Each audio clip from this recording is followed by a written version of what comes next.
Shalom warga kerajaan, tema kita agak menarik yaitu Godfidence in Influence. Kalau kamu tidak punya Godfidence, tidak akan punya pengaruh dalam dunia ini.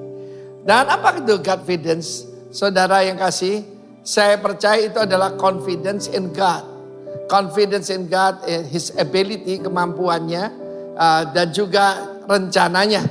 Kita melihat contoh dalam perjanjian lama dulu ada dua tokoh, saya bicarakan 2 minggu ini dan juga nanti dalam 2 minggu berikutnya contoh dari perjanjian baru. Oke, kita melihat confidence itu adalah confidence in God di dalam Ibrani pasal 11 setelah Musa lahir. Jadi a new pengharapan yang baru, a new hope. Selama begitu lama bangsa Israel dijajah 400 tahun lebih. Kalau orang dijajah terlalu lama itu kehilangan jati diri, kehilangan percaya diri sama sekali.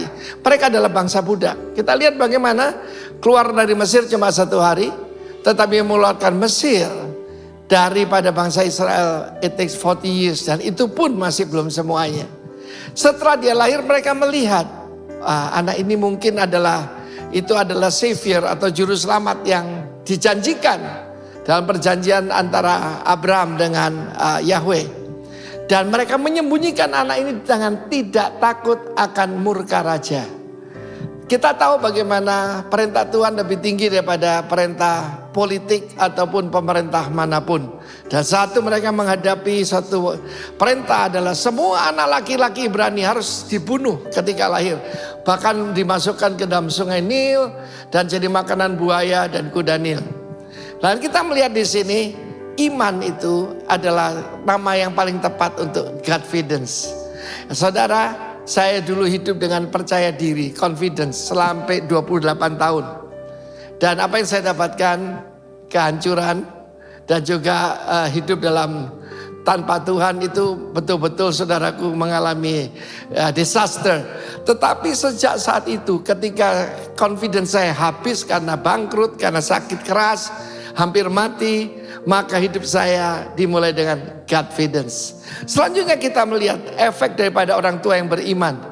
Putri pertama itu menjadi nabiah. Putra kedua Harun menjadi imam besar. Dan tentu saja tentang Musa. Dan firman Tuhan menunjukkan bagaimana Musa setelah dewasa menolak disebut jadi putrinya Firaun. Bisa defy atau menolak segala privilege yang ditawarkan oleh dunia. Dia lebih suka menderita sengsara dengan umat Allah daripada sementara menikmati kesenangan dari dosa. Kata bersama saya, sementara.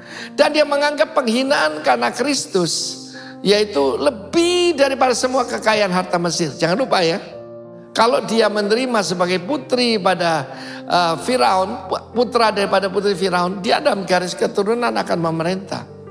Tetapi dia memilih untuk kerajaan yang lebih besar. Itulah Godfidence. Dan kemudian dia meninggalkan Mesir dengan tidak takut akan murka raja. Beberapa hamba Tuhan berkata ketika dia melarikan diri, tidak itu takut. Tetapi keluar bersama umat Allah. Dan dia mengadakan Paskah dan pemercikan darah. Dia dididik dengan pendidikan Mesir.